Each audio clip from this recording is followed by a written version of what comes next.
For this first practice session.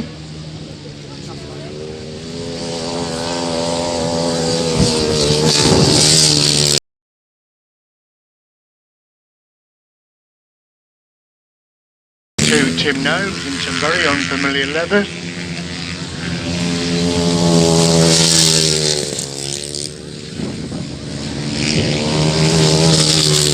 So Bob Dom and Dan Winter also in this first pass. Good to see Dan back on track.